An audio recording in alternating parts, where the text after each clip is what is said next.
Good evening, everybody, or good afternoon, or good morning, or really whenever this gets uploaded. But episode 45 of the Leonis report, we're a little bit late just because of the patch notes and real life and some stuff going on. But better late than never. Good to see you, JB. How you doing tonight, man? Good to see you too, man. Pretty good. A little bit off kilter this week. Just had a vacation with the family out to Colorado. Did a little ski trip and kind of started the week late this week. So, but kind of getting back into the swing of things. And the game has felt a little bit dry without Guild War. I mean, we had limited, but for some of us, it's really not all that competitive, unfortunately, just with how they divvy things up. So Yep.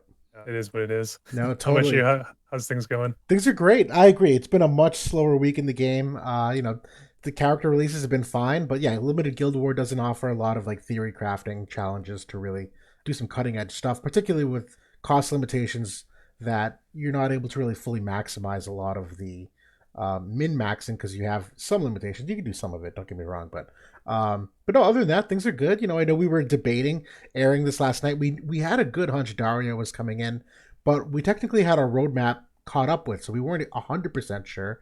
Well, we assumed, but we figured wait the extra day, actually get the patch notes, and actually have something to talk about. I thought this is very interesting. It looks like we're getting a Final Fantasy VII Rebirth. I'm kidding. I clicked in this morning and I saw this in the in-game notes, and I got so excited. Where I was like, "What is War Divisions doing something with Rebirth?" No, it's just an advertisement. Really cool picture though. I love it. I would love to see Zach come into the game in a wotv. I'm sure we'll probably see that, to be honest. Like if we make it another year or 2 years, I'm sure that we'll see this. Yeah, I agree. And you know what's funny? But Zach Fair was my favorite Final Fantasy protagonist for a long time.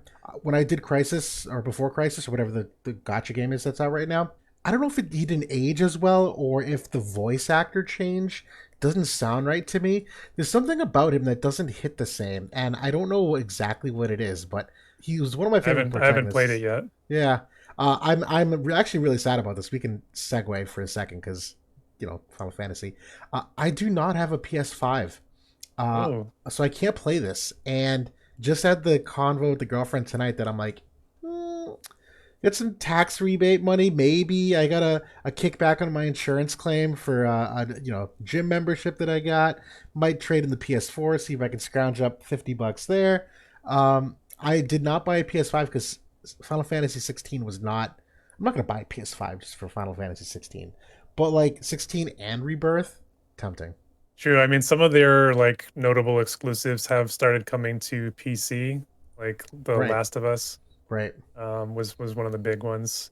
I don't know. I think it's a really good system. There's still like a lot of stuff on there that you can't really find elsewhere. So Yep. I don't know. I've enjoyed having mine, even though I don't play it as much, as I'd like. Yeah, no, it's totally. It's just one of those things. It's like $550, not including tax for the PS5. Then they're gonna buy the two games. That's another like Yeah. 80 or whatever it is. You're talking $700-800 for those two games, and it's like, where can I cut my video game budget to fit that in? Because it's a hefty lift. 16 is really good though. You'll really like that one. I've I've heard great enjoyed it. things. Yeah, I'm looking forward to them. So we'll see what happens. But without delaying the actual game we play here, War of the Visions, we got a bunch of good topics. I'll just briefly line up a couple of them. We're gonna do a very brief follow up on Kitone that was released this week. I know my character review is still pending. I know you released your side by side comparison review a couple weeks ago. Now she's actually in the game. Give some real tangible thoughts. A lot about Dario. Obviously, a very highly sought after unit. Very a lot of hype behind it because everyone kind of knew from the silhouette for a long time now that he was coming into it. We have a bunch of great Q&As surrounding it that we'll actually be able to really do a nice deep dive. We've got some MA2s and other great Q&A, new Guild War maps, so we have a lot to talk about. But for now, Ketone, actually in the game, we had some fun debate last week if there was any kind of like 2B or 2P comparison and how good we think she'd be. I've just maxed her now. I've been using her. What do you think so far? Generally. So I mean, my only real experience with the unit in the PvP setting has been in arena and maybe a couple times in free match as well. I have her. I also have her. I bought the bundle and I've been using her in arena for the bonus. I haven't reincarnated mine at all. So I mean, that's when you're going up against reincarnated units, that is something to consider. If you haven't invested in it. But, there are some units that come in and just immediately pop off even without investing into them. You think about A2, or right away, without scrolling her out, she was able to put up results. Catone, I think she's kind of what we expected and what we talked about, at least, in my limited experience thus far. She can do a bit of damage, she has the speed factor going for her. That's really about it. I mean, I don't think that she brings a lot else to the table. Her range I've often seen be a problem where she can lag behind, and when other people are getting into the fight, she needs to wait another turn to get in there. I have seen that be a real big problem against missile units where they've kind of have seen a little bit of more play recently, especially with Alaya being used beside A2, with Shadow Links coming into the game where range units really can abuse her from that standpoint. I don't know. I mean, there are those moments where she really does pop off and she gets the haste off and she double turns you and does some nice damage. But other than that, I think it's fine. It's pretty good for a 70 cost unit, but yeah, it's nothing amazing. No, I agree, and I felt the same. The irony of the whole, she's got some turn order upside. By the time she's actually engaged in most of these fights, most of them are kind of already won or lost to some degree. Where I'm running her in a team with 2P and Bridal Elia, right? And 2P obviously is like, with her shift ability, is immediately starting the team fight really fast. And Elia has such crazy range on her, what do you call it? The select three, that like by the time Ketone actually is like doing damage, they've already had like 2 rounds of damage done to enemies and done to them. And so even with that like maybe mid fight haste, it's not the level of like turn order abuse that I was expecting, where you think of Bradley and he just like straight up laps you and like you have nothing you can do about it. And I've not seen that from her. The follow up damage is something that I didn't really consider. She definitely has like below average defense pen, which is a pretty big factor in that calculation of the follow up damage. That I'm not blown away by it. By the way, I was at 2P, whereas 2P will like, that's a significant amount of extra chip damage that she does, and particularly because 2P in that side by side comparison, that's part of her counter ability is to like hit again, whereas Ketones is a CT up and it's only 50, which could be okay, but could 50 is also kind of paltry. It is on the lower side in terms of making a difference. But yeah, I don't know. The rest of the kit, I still maintain this. The rest of the kit is very boring. Without that dispel ability, that character is a nothing burger. There's nothing about her that I like without that dispel on the select two. And so, yeah, kind of vanilla. I don't know. I'm not blown away. I think it's probably the kind of power level that we probably should expect from a 70 cost unit. Like if I'm being honest about, the cost relation of the units. Whereas we've just like really been spoiled in a way, like with how good like some of the more recent ones have been. And these kind of being that premium 70 cost unit as well, where they were more expensive, in terms of like free Visior.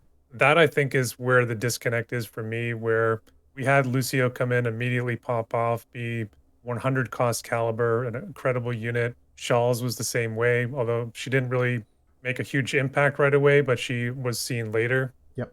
And obviously we consider her like an S tier unit now.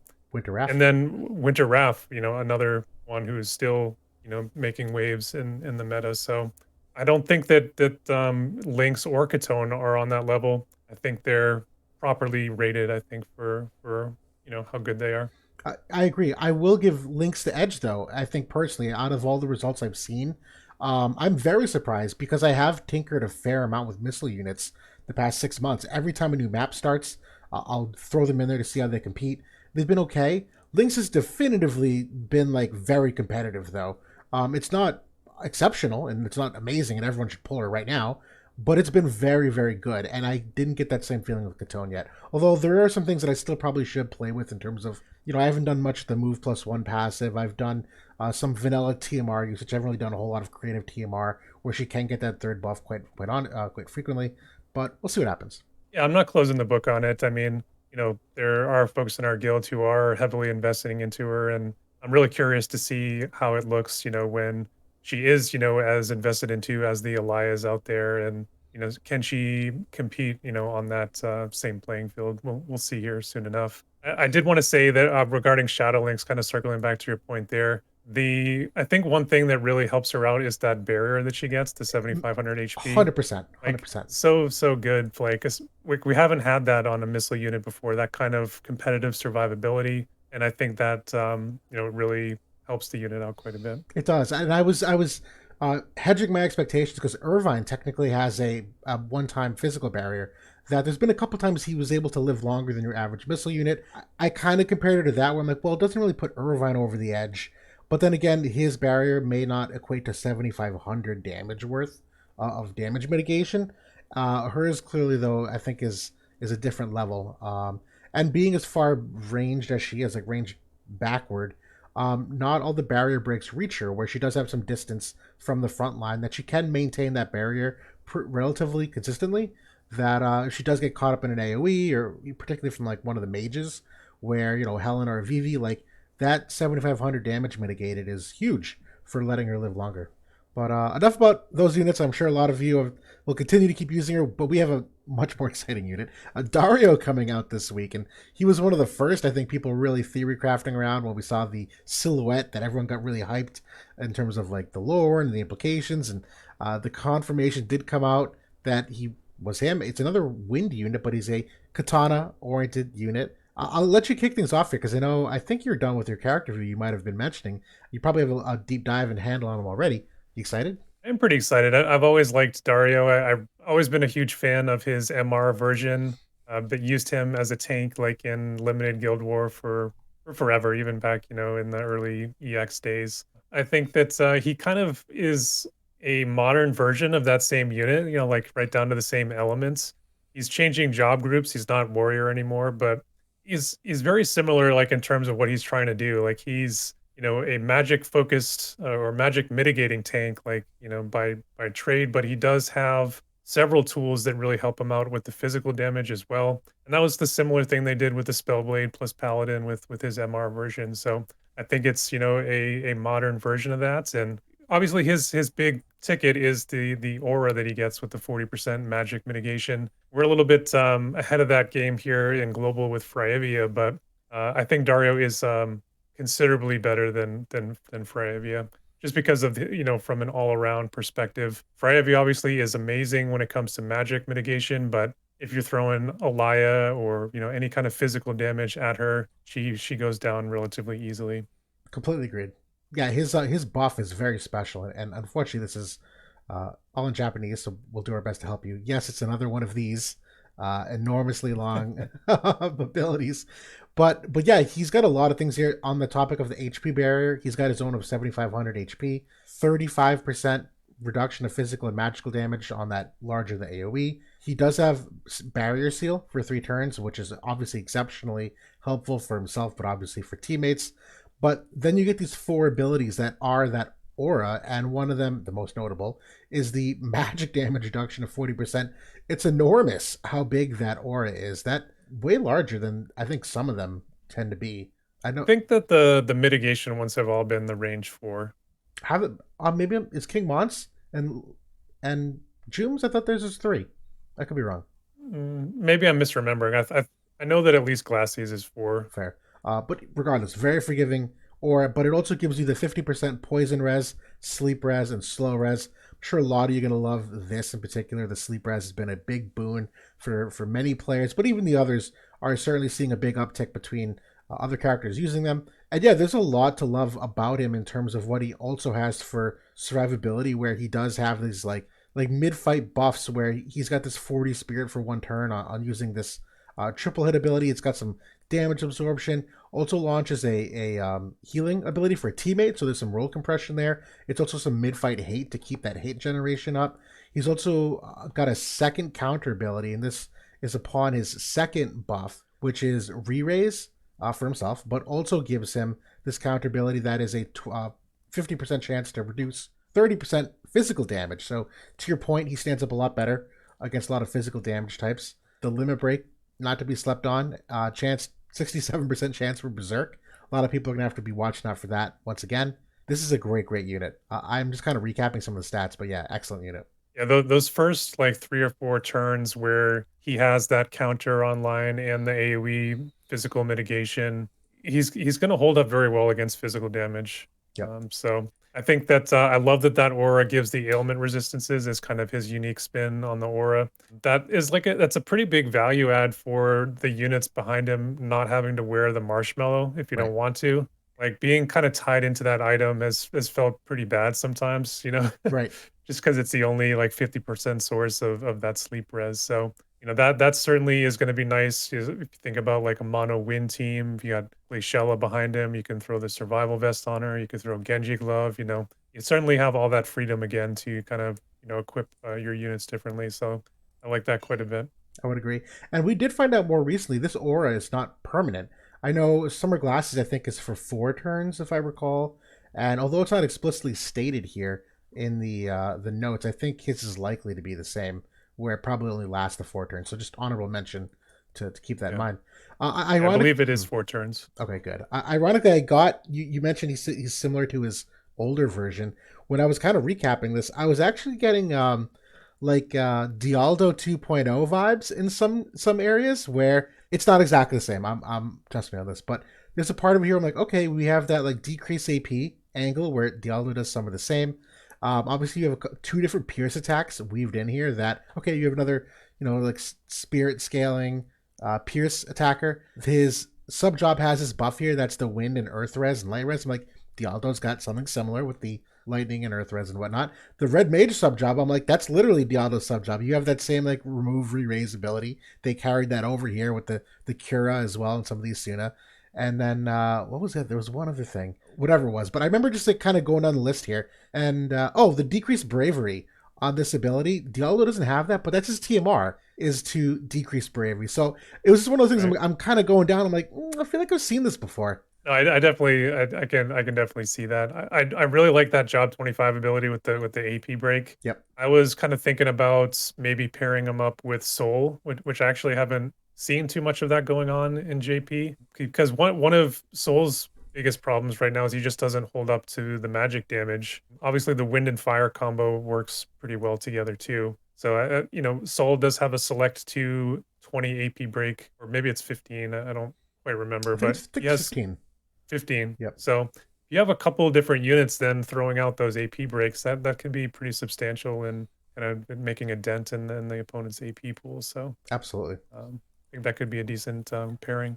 Ironically, I would imagine this damage reduction works on reflected abilities. I actually don't know. If Soul uses an ability on Helena, she reflects it on Soul, and Soul is next to Dario. Does Soul's reflected damage get mitigated? I actually don't know the answer to that. I haven't tested that specifically, so I'm not sure. Yeah, there's not a reflect physical damage, so it's not like you could test it with Summer Glassy, but you could test it with Fryevia, technically, I guess. We'll find out. Yeah. We'll get back to you guys. But yeah, you already touched on something we will talk more about is his synergies in terms of his application of use. Where obviously a lot of people think, all right, mono wind, but really Katana is starting to come into their element of other types of synergies. Before we get deeper into that, we will talk a little bit about his vision card, which is not coming out this week, but it is coming out the week after. And obviously, we like to see these vision cards because they do kind of point to where they're looking to have this character really thrive, what teams they want them to really potentially enable. And so his vision card is a agility oriented vision card, 18% agility. It's got some acquired AP and elemental chain res, but it's for dagger, katana, obviously, dagger, katana, mace, and spear, which I thought was slightly interesting. Mace and spear have gotten a lot of love from a vision card perspective. To throw him into the mix, I was actually a little surprised because you have a lot of tanks in that group already that it's semi redundant of how many are in that pool. But obviously, nice to see him have the same maybe crossovers as they do. The dagger one's certainly nice. They definitely needed some extra love here. But yeah, I like this. I like this vision card. I don't love it, but like I like it. I see what they're going for here. To me, this feels like Gumi was kind of slapping these jobs on here purely to cater to like a mono wins team for Dario. Yeah. You know what I mean? I mean, because I don't know. I mean, like if you look at how many win units are on there, like it's quite substantial. And like all those jobs together, I don't know if a lot of them were necessarily great pairings already for Katana. You think about Red Mage, Black Mage, Book. Some of those already have quite some threads going. These ones here, they weren't quite built out yet, but I don't know. For now, I think it's a really nice like secondary agility card for win teams Yep. in particular. I don't know. I do like it otherwise. I mean, certainly if you're thinking about it from other job perspectives, like a dagger in its own silo, like a mace, like it can be a very good card in some of those setups too. But at what these things cost, it's sometimes it's hard to make that call. Yeah, I agree with that. Yeah, it's a good card. Agility, obviously, love to see, but out of the three, AOE, unit res, and agility, I think the agility one is the easiest one to kind of flex around because you have a couple different options and some magic oriented ones and attack oriented ones. The unit scaling ones, you really only have like Odin. That's it. That's kind of it doesn't feel very good to fit that card in. Area res, you have some flexibility too. Holiday Party and Death Machine and a couple others, but agility tends to be one where you don't notice for agility as much as you notice not having 20 AoE res. Do you know what I mean? Like there's a Yeah. pretty steep difference in the different types there. But But I'll then also like you think about, we have the old standby, the Black Rose of the Battlefield card. right. And when you compare that to this card here, you're picking up the chain resist of 30%, which okay, it's fine. And you're picking up the acquired AP. Both of those are like very meh, like compared to like the main party stat. Yep. So at that point, I feel like I'm paying 30K here for a 10 unit resist bestowed, which, maybe if money is no object, that's compelling. But Yeah. I'm really considering like waiting on this one. I think that's spot on. Being permanent, it is. Good question. Actually, is it permanent pool because it comes with Dario? It should be permanent pool, yeah. Yeah, that I would tend to agree with you. The one thing about the elemental chainer is I do know Dario has that on his dream ability, so we'll get him to 60. But man, I don't know if we've done enough analysis to really tell if it's a big game changer for damage mitigation to be worth a hollow cost. And I actually need to do some more research on the 18% agility versus the 15% as well, in terms of like how many different kinds of breakpoints that adds up to in terms of exactly how many agility points. My gut says it's probably three. I don't know, maybe four, but I really should do some more analysis on that. But we'll get back to Dario as a topic because we'll kind of start dabbling in some of the Q&A. Spike in our Discord brought up this excellent point that there's some fear of Helena and Vivi not going anywhere with Dario coming in, where we have seen Helena Vivi kind of dip a little bit for balance purposes, but Katana and Black Mage synergy, let me just recap a couple of the bullet points here. They share the Greater Demon vision card, which is agility and strike res and all those good things. The Shinryu vision card, that's whatever. But the Vivi vision card's another one. That's the magic and AoE res for all of them. All three units have re-raise, and Helen and Vivi can seal re-raise for Dario. Dario can seal barrier breaks, which Helena has the barrier. Vivi technically has access to, so he can seal barriers if they want to use those sub jobs. They all have crazy, debilitating status effects at their limit breaks, Berserk and Stun in particular, but Sleep obviously Helena too, and they all have 100% hit chance access. So, you make the case: is he a significant upgrade versus Raph? And even if he's not, does it make that team have another iteration that's just that much harder to beat? It's a compelling argument. I don't know if you've thought about it at all. I have thought about it a little bit, and in the review video, I talk about it a little bit too. But my sort of take on it is we are going to see that team like that's naturally like the cards fit together well. He slides in, using almost the identical VC setup that you have with Raf. So I think it's only natural that a lot of players are going to pull this guy because he's a fan favorite and he fits into a team that a lot of people have invested heavily into. Does it make that team better? I think that is the debatable part of it. I think it makes them better in some matchups and it makes them worse in other matchups. Raph is still a very good tank and she synergizes perfectly with what that team is trying to do.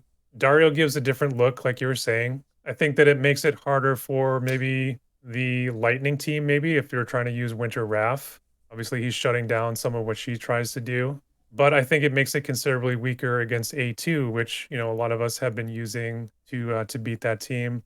I think it makes them weaker against spear iterations and physical damage in general. I think that Raph is better against those teams. Yeah, I totally agree with you. I can't make a case that it's better. It's just different. And so I have no doubt in like top 10, where there's a lot of like Guild Wars strategizing, you're probably going to see a load of Dario, Vivi, Helena. But intermittently, you're probably going to see that swap every other day, every other couple days, because you won't know. Are you getting the Raft team where Vivi's got haste on and Helena's doing her own thing? Or are you getting the Dario version where Helen and Vivi have barriers on instead? It's just a completely different team, and what you do to take them down. And you bring up a good point with A2, that A2 right now has variations of teams that can beat Helena Vivi. If she can also beat Dario Helena Vivi, begs the question whether or not there'll be any impact, but that's still a very niche matchup specific thing. Not every guild has them. But I think for the general player base, I don't know if you'll see the same adoption of Dario that you do will for Rap, so I don't think you'll see him like completely bring Helena Vivi back to life. They're already everywhere. They're still going to be everywhere. I don't know if he's going to elongate their life any more than Raph already does. That team is really well rounded without any legitimate weaknesses as it stands.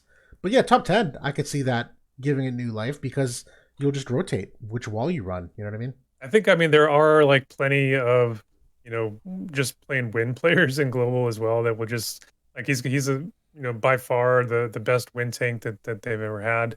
Jum was great for a while, but she really hasn't been doing anything for well over a year at this point. So Dario steps in and is a significant upgrade for the wind element. So I think that we'll definitely be seeing him around in different iterations. The mono win team with like Glassy and Veritas, I'm actually pretty excited about that as like an attack team in Guild War. I think that's going to be very strong and cover a lot of different teams that you might be facing up against. I agree.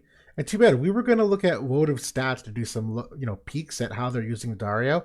It looks like the JP side of wotv stats is down at the moment. It wasn't earlier, but it looks like right now as a recording, it's down. I did take a sneak peek at though. Ironically, Dario doesn't seem to be that heavily featured in JP. Just looking at, let's say, like top 12 unit selections of the top 10 guilds, which typically, like stress tests. You and I have been vocal about this. We don't look at JP for our roadmap. There is some pretty big divergences there in terms of what teams they use, what their top 10 looks like, which characters they just generally prefer to use.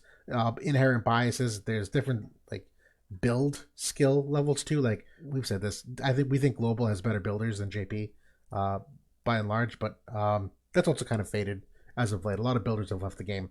But Dario's not seeing like an overwhelming uptick, so I am curious to see the global impact. I would imagine that we will see more of him here than JP, I think. And I take that back. We're lucky you saved a couple screenshots earlier before this all happened. So, yeah, you want to talk through some of these screenshots you took for Dario? Yeah, so I think we were looking at this a couple of days ago, but I'm sure it hasn't really changed much, in the last couple.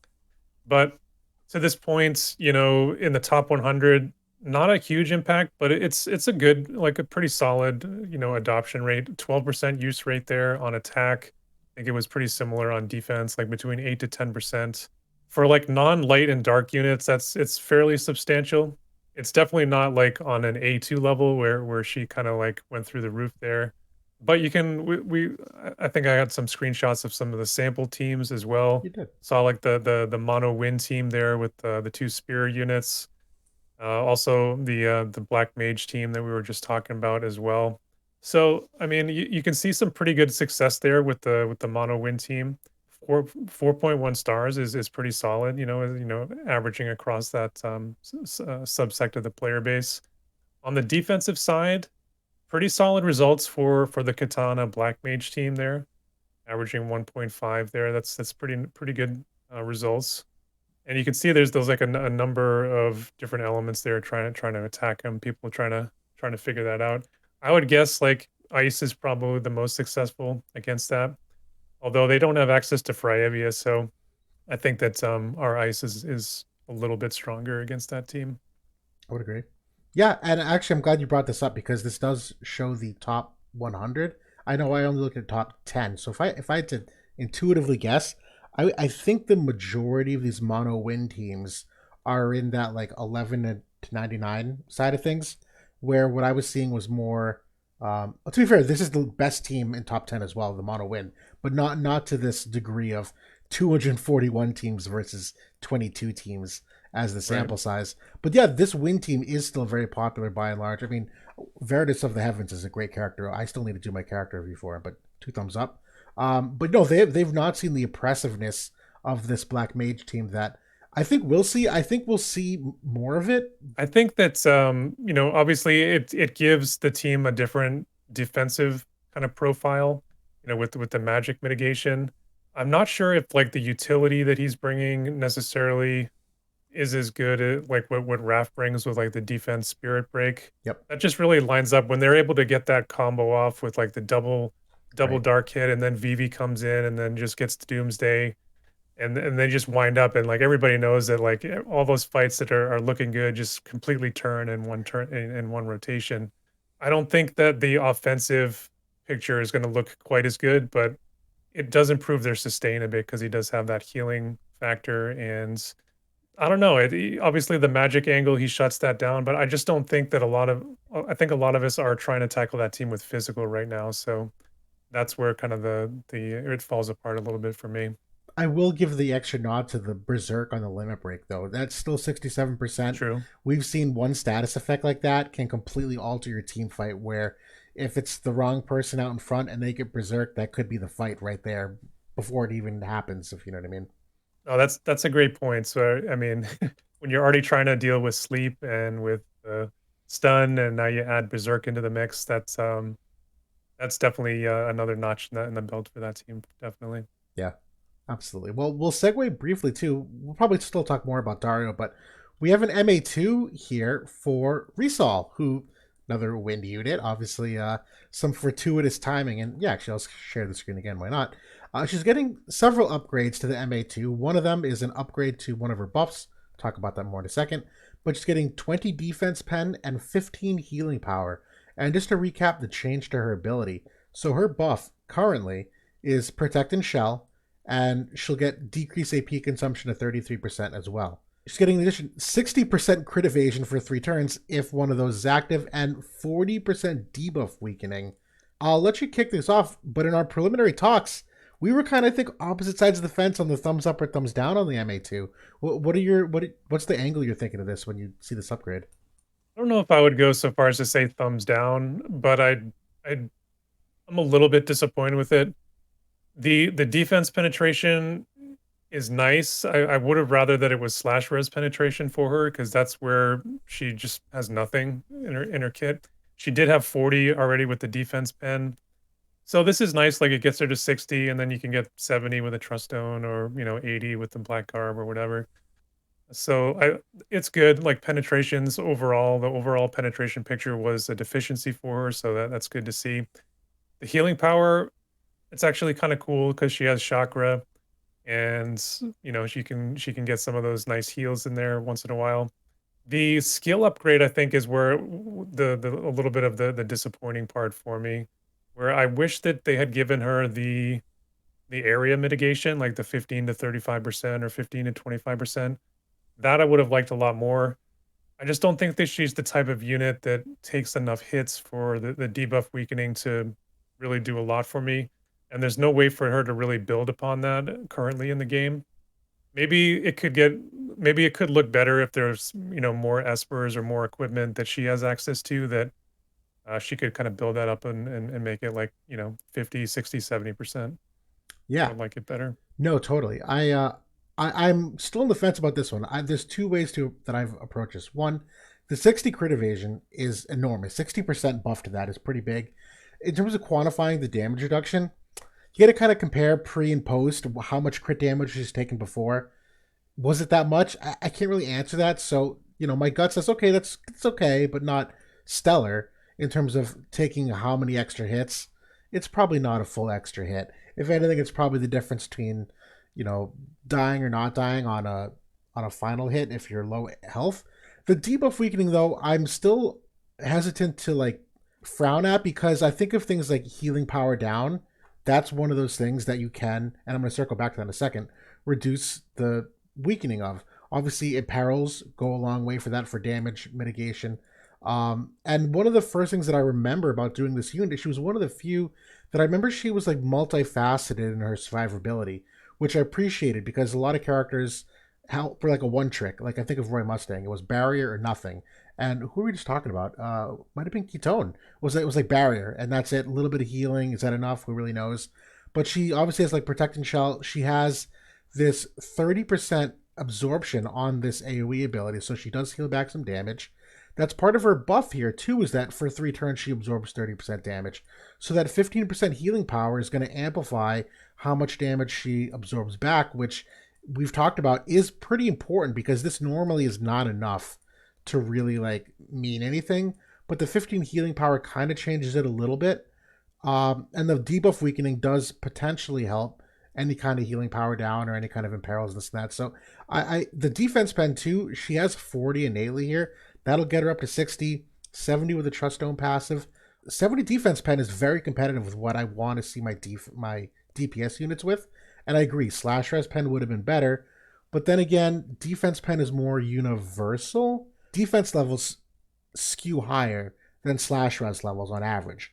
Like you'll easily see units of 50 to 60 defense. You don't really see many units of 50 to 60 slash res.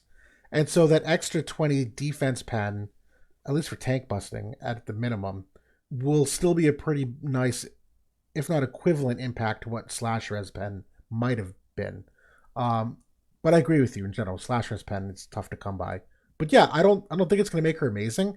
But I'm pretty happy as far as MA2 that I think they covered a couple bases to like give her some more modern survivability tools with the debuff weakening. But yeah, I this character's never been that far off, but like she's still kind of far off. Her weapon +6 We was we did nice. Yeah. Yeah, we did get that weapon a couple of weeks ago that got a pretty nice upgrade with the additional area resist on it. It's really tough right now because the potency of the magic out there right now has really limited the amount of characters that can be used effectively against it.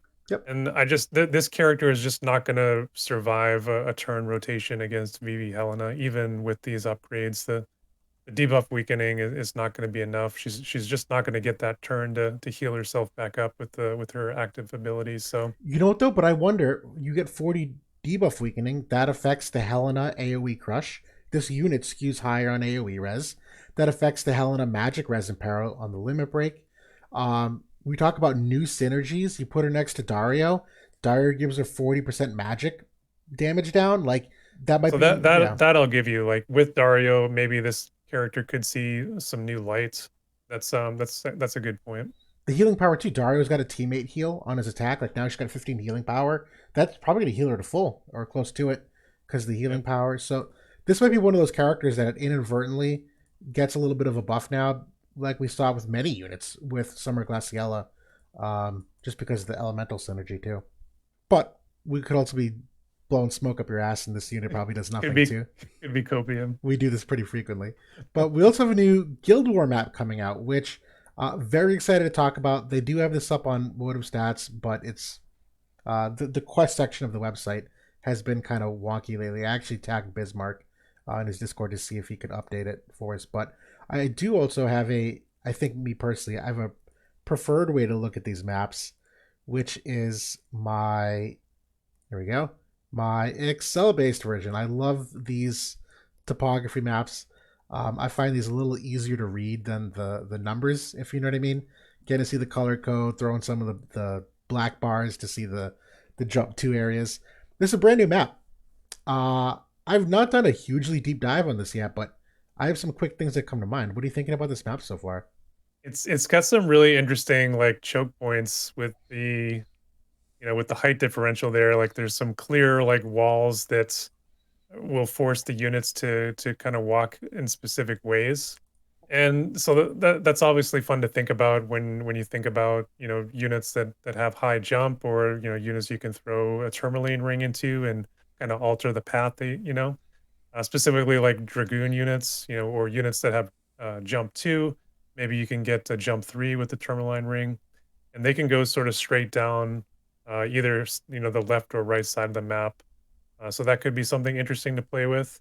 You also think about missile units with the bow tie, or just 2 movements, and it's very easy that for them to sort of get stuck in those back pockets of the map, which is preferable, so they don't get lined up in the AOEs. So Those are just a couple things I was thinking about. How about you? No, same here. I immediately saw, and I think we all did, the untraversable areas. And I want to just bring special attention real quickly back to some recency of unit trends that I noticed, and I'm sure you probably did too. We've had many units as of late that have jump of two, and obviously no coincidence that they kind of went on a lull for a little while. I remember Zidane coming in was kind of like a break in that, but right now we between A2, she's got a jump of two, 2P. Oberyn has a jump of two, Shadowlinks, and new Kitone. All of these units are jump two, which, if we go back to here, isn't quite enough to get past these walls that you would need a Termaland ring for. But you throw a Termaland ring on any of those units, they can walk straight ahead still. But those jump two units can still at least go this way, north and south between slot one and slot two. So when you talk about teammate buffs, that's a very accessible thing for these units. So I think this is going to be a really interesting map to theorycraft some of that around, because we have seen a lot of A2 and 2P.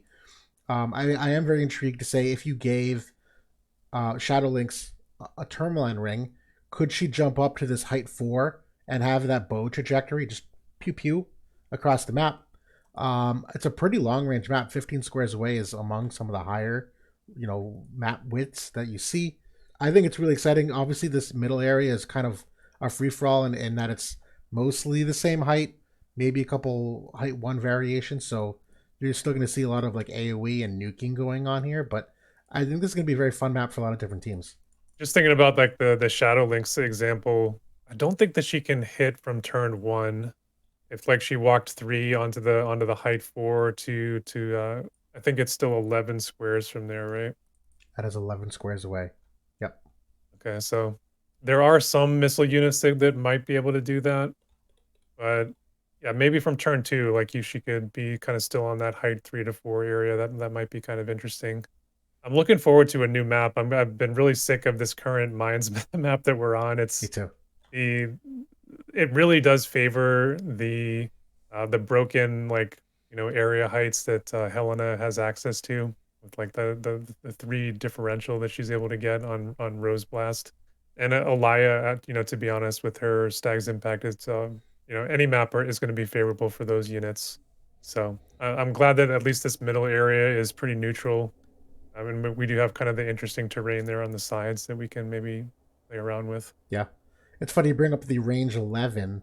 That strikes a chord, because we just calculated last week the Nivlu can hit 11 squares away with the limit break. She's also a jump 2 unit, if I recall off the top of my head. So you could see a lot of Nivlus turn 1 pop out here, and whoever's in slot 3 is going to be sipping some tea for some while as they get slowed. Nivlu got some play on this map in JP, definitely, at least in the top 10. Yeah. So, Yeah. that's a that limit break. I've seen it in class match already. It's really good. That's awesome. I can't wait to see it. But yeah, very excited to Theorycraft. We'll have that tomorrow. We'll be able to do some more work with. And now we'll segue. There are some small JP things that have happened. There's more with the 13 collab. They released Fang's card, which is okay, but I don't think enough to really cover quite yet. They've done a couple other unit upgrades. Resnick got a limit break upgrade and Howlet, but we'll cover those as they get closer. Veritas of the Heavens actually got his limit break in JP, so we'll be getting that real soon. We'll cover that again when that's also a little more pertinent. But one of the big things in JP that we got the news of was the Oldoa strategist, like Ashen Warrior unit, new ice unit. I believe she's staff Black Mage. Correct me if I'm wrong. I know there was some confusion early on. They thought she might have been Mace, but she's not. She's staff Black Mage. I know we've got a couple details. We'll talk about it high level here. What do you know about her? What do you think about her so far? We know that she is a tank unit for the ice elements.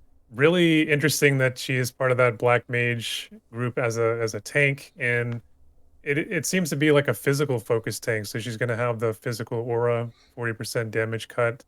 Got some interesting things going in the kit. It seems like this is going to, kind of on that same conversation we were talking about earlier, kind of extending the life of the Black Mage team. This seems like another component that could be part of that same argument, where now you have a tank coming in that works perfectly with Vivi and Helena that is going to provide them that physical 40% damage aura. Now they have a tank that can provide them either the magic or the physical aura. That seems pretty busted to me. I think this is the best way to display it in lieu of an official translation. And, we're waiting for wotv stats to update just so we can get a real deeper dive at it. Not quite yet, but you've typed up a great summary here, some quick hits, and a lot of them we've already talked about. But yeah, that limit break gets the AoE dispel, some damage absorption, increases all attack type resistances. The ability has the create barrier to self and hate up for self, which obviously nice for that 4 turn duration as well. There's the physical damage aura that you talked about, the nullification of CT down, which is obviously huge for the Elia matchup and others generally speaking, but that's enormous. The remove re-raise upon hit is pretty nuts that they're part of the aura. That it's not just going to be on a Helena buff; it's any unit in that aura will be able to remove re-raise. I kind of like that, to be honest. Her other ability is the Select 2, reduces damage for 3 turns, that are those that are hit by it, and she can confuse them. There's a lot here. I don't know if there's other stuff that you've picked up on too. That's about all I know. Yeah. I mean, credit to the folks on Discord that initially translated that. I do know that she literally came out in JP today. We're just sort of waiting for, like you said, for Calc to update. I do like that aura gives it that re-raise removal on hit. What I'm not sure about is if the re-raise seal, how that plays along with that yet. I mean, we'll probably find that out here over the next couple of days. If the re-raise seal buff that like Helena and Vivi can do, basically, if that aura can bypass that in some way, I think that I like this unit coming in a lot more because at that point, I think it helps both sides equally. If you're able to more easily remove re-raise from Helena and Vivi, even if they do try to debuff you, I think in the end that's going to be another sort of dent in their armor. Even if Oldoa is helping them in other ways. Yep, absolutely. I mean, if I was a betting man, I had to guess. I still think you can seal it, even if you're in that aura. Like just logically speaking, if you're in the aura, you have access to it. If they seal it, whether you're in the aura or not, you can't remove re-raise no matter what. Like I would tend to think that's how the logic of it would work. I'd be kind of disappointed if it didn't, because it doesn't feel good at this point of the game if you're wrong on an interaction. We've gotten kind of used to how things should operate, but I agree from a theorycraft perspective and a balance perspective, what you're suggesting would absolutely be a lot more like fair for how you approach that matchup. If they can still seal it and she's coming in with the 40% physical reduction, man, that's gonna be trouble because Helena already has like the area mitigation. She's got the barrier. Vivi's got protect. They have insane unit resistance.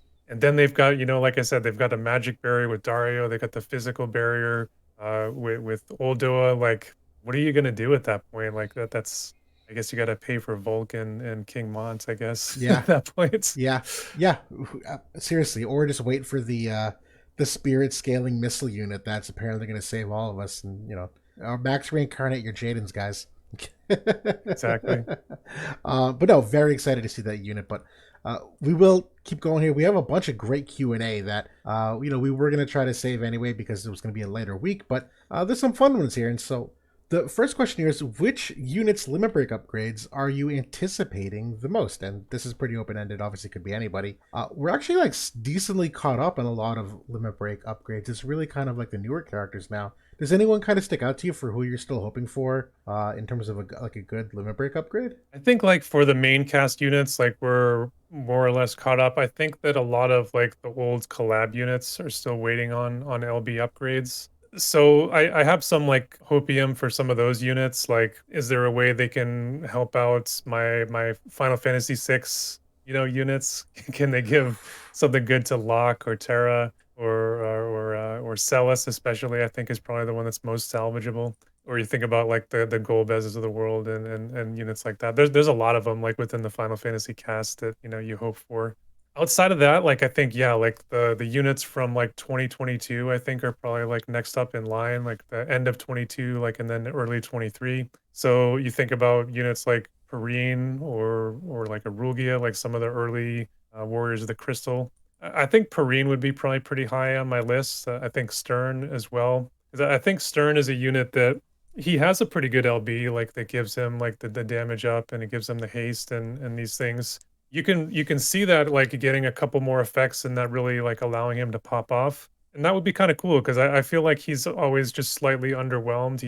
He's been good, but I feel like he's never really been great. So I'd like to see that. Perrine, obviously, she's got a great limit burst with the haste and the three hitter. So you add another effect or two on that, and that would be super nice too. Yeah. No, totally. I know for me, Helena the Black Rose, I cannot wait for her limit. I'm just messing with you guys. I'm sorry. Limit break upgrades have always been great, obviously, for like bringing a character that was maybe just there and just missed. I actually think Rysol is one of them. They've done a couple things. A limit break upgrade. Hers is like not the worst, but like a little extra here would make this exceptional. That it's the chance to blind. People forget how debilitating that is in like just missing all your attacks. The defense pen down, obviously, but like a little extra love here would be nice. My first thought was Hyo, where I abhor this guy's limit break. I think this is like very much awful. The 40 slash res pen for 3 turns. It's a triple hit. Like, woo! Like, puts something on this, and this limit break suddenly puts him a lot higher. I love your Stern Ring of Destiny. I think that's a really good one. But the other one for me, Jaden the Celebrated. We've talked about this. This unit, obviously, bunch of deficiencies, but like, could a really busted limit break, he's got some awful AP issues, right? Like, this drastically needs an AP reduction on it, which most of the limit break upgrades have. And we've seen that the damage on this it's okay, but he's not really nuking people like you kind of hope for. That, yeah, I would love to see something else attached to this. Like, he's a 97 faith unit, put a status effect on it, put something cool on it. Hell, even put his what do you call it? Hate reduction to 0. Put that on the limit break also. Like, that to me would vastly and obviously change the shape. The shape is trash. But yeah, I would like to see that go to 43 AP and then get the 5 or 10% AP restore as one of the effects. Good one. Good one. But then also like a second effect would be nice. Yeah. Yeah, those are just units that I know like the limit breaks right now are very underwhelming, and they're characters that are kind of on the cusp of like being usable just for fun, and a limit break upgrade would go a long way for them. All right, second question here, kind of a nice game balance question. What do we think is which single mechanic is the most underrated or slept on? And a couple of these examples are like defense and perils, reaction block, cast reduction, anything. Anything come to mind for you that you think is the most slept on? I don't know. I think a lot of these are probably properly rated. Reaction block, I think, is maybe slept on a little bit by folks, like especially with how powerful some of the counters are in and how often you lose to like a Vivi, like with his 70% counter, or a Laya with their 70% counters. Those ones that get such a high percentage, having that reaction block or units that can seal it is pretty huge in those matchups. I always talk about it, but debuff weakening, I think, is maybe I promote it too much for it to be underrated these days, but Yeah. I personally think that one is hugely valuable. I agree, which is part of why I have some copium for the Rysol upgrade. Like, 40 debuff weakening, not everyone gets that. But for me, the big eye opener is the ability that like Helena has, Dario has. It's the percent damage reduction. That like 35% AoE. It wasn't until I did the actual damage calcs that it dawned on me how magnificent that damage reduction is. That, as far as I know, that's not a dispellable ability. Correct me if I'm wrong, right? No. So it's non-dispellable. Yes, it fades after a couple turns, but it's not broken. So there's no counterplay to say like barrier break. You can approach it from that angle. And then the fact that it's post damage, we always get so caught up with like, 15 slash res, or like, these easily penetratable resistances that are also all pre bravery modifier or pre-faith modifier. And again, just to recap for everybody, the way the damage formula works, you have your attack, your mods, you have your resistances, and then once you calculate all that, the very last step is you take that damage and it gets multiplied by either 1.5, roughly speaking, if it's bravery, upwards of double if it's faith driven. And so you might have all these little damage reduction things, but no matter what, that damage is still going to get amplified by 1.5 or double. And so the fact that this 35% damage reduction is after the faith and bravery part, it's so much more significant than anything pre that. Like, 35 AoE res is not nearly as good as 35% damage reduction on the larger an AoE is. Like it's significantly better. And I think I slept on it. I think most people probably do too, in terms of exactly how much damage that saves you from compared to like 20% magic res. You know what I mean? Yeah, definitely. Okay, another fun one here. I feel like elemental advantage is lower than it has been in the past, but some feel that it should be even less impactful, that elemental matchup. Do you have any opinion? Should it be more, less, or the same of importance? I'll let you kick this one if you want. There's definitely been those moments where I think that it has felt a lot less in like the last year of the game, like maybe post third anniversary, where it almost seemed like brain dead and taking like a counter element, and we still do that these days. It's still kind of the best way to get at certain mono teams. But I think like a lot of the characters that have been coming out lately, they'll be deficient in the element, but then they'll be strong like against the damage type that, maybe some of the common counters from the other side might have. You think about like A2, for example. Saul kind of struggles a bit, like kind of going into her because she has very nice unit resist. She has, pretty strong with her magic resist as well. So, you kind of were scared of that matchup before you actually used A2, but then in practice, she actually holds up very well. And then, obviously her healing and all that stuff kind of factors in too. And I think there has been other examples of that and other characters that kind of do the same thing. And I think that I feel like that's kind of in this job era where they're not considering mono element as much. I think there's been more of that sort of dynamic at play. Yeah, totally agree. And I do agree that the elemental advantage is lower. I think part of that is due to the versatility of mono element or rainbow element type teams where it's not as simple as three against three and you roll with it. I also think the game balance has changed a fair bit. And this is actually a really good example. Right now, if you take a strong element into a weak element, so let's say you take a lightning team and you hit a water team, your lightning damage, we're talking about the damage formula, right?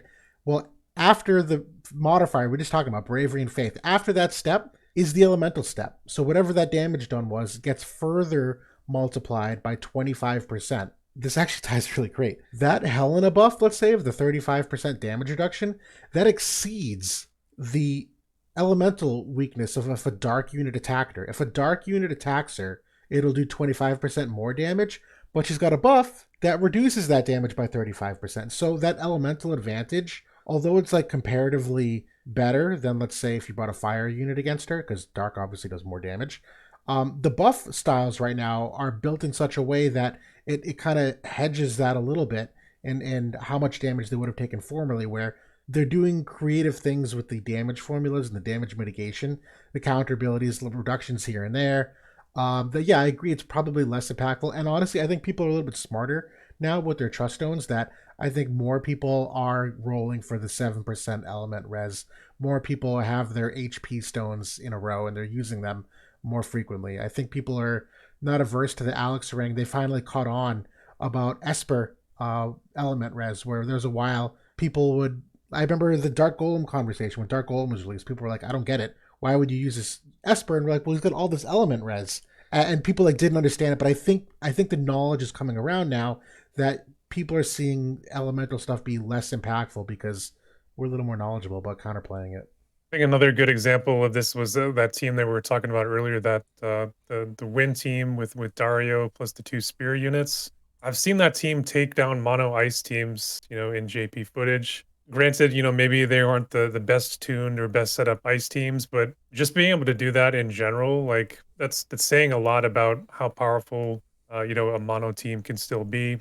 I think what really is able to turn the tides there is just the chain impact, where all three of those win units just have so much chaining that they can do. Like Dario has a 3-hitter, Glaciella has a 3-hitter, Win Veritas has I think he's got two, and he maybe has one 3-hitter as well. But you get the point. Like they can just throw up these chains, and then all of a sudden, the damage reduction you get from being an ice unit against them kind of gets thrown out the window when those modifiers get ramped up. Right, exactly. Because the way the chain damage works is it's a multiplier effect at the end of that formula that we keep talking about. Coincidence? Like I don't think it's a coincidence that we're talking about the same part of the formula that's suddenly like more important than ever. You're right. All those little chains adding up start to exceed the elemental weakness. It's a great point.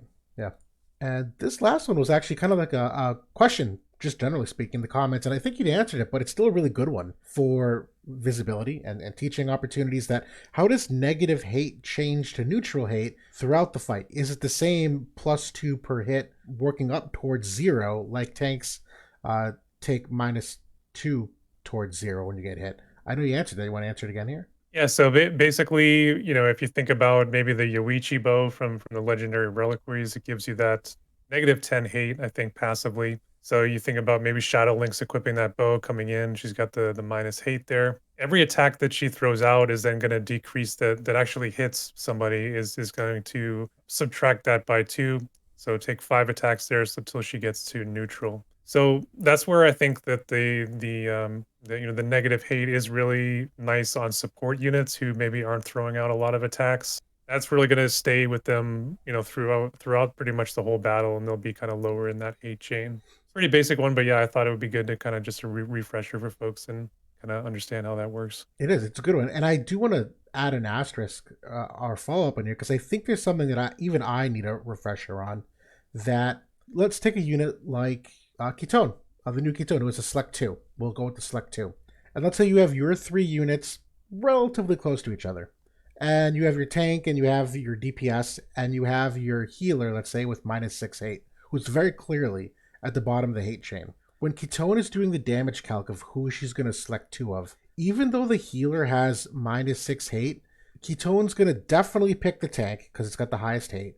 But I think the damage calc is still the next priority in who the second unit is. Although that's what I'm not sure of. Like, let's see, healers tend to be a lot squishier, right? So assuming that the max damage she would do is to the tank and then like nuking the support for max damage, even though the support is negative hate.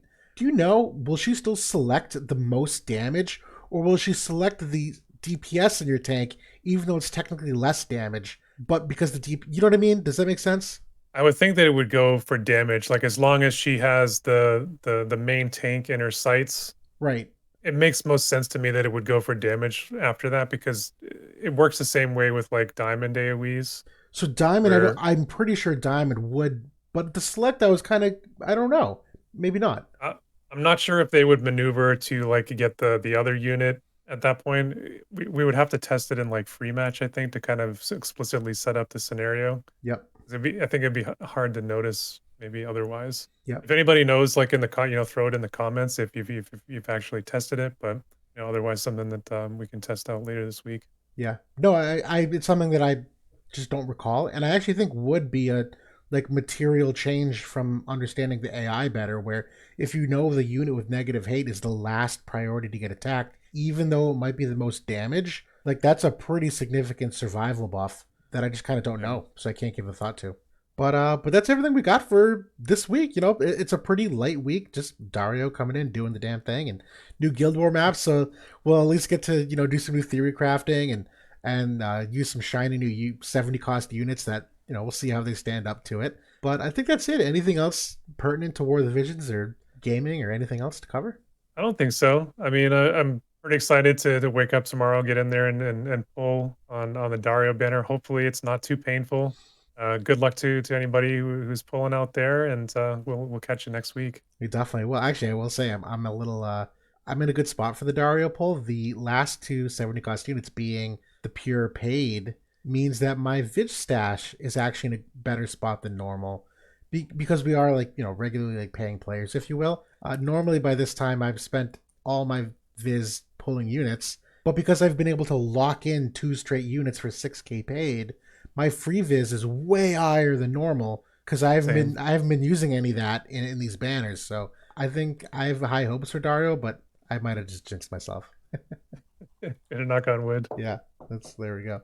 But that's it for now. Thanks for waiting for a late podcast all. But have a good night. Good luck tomorrow, and we'll talk to y'all later. See ya.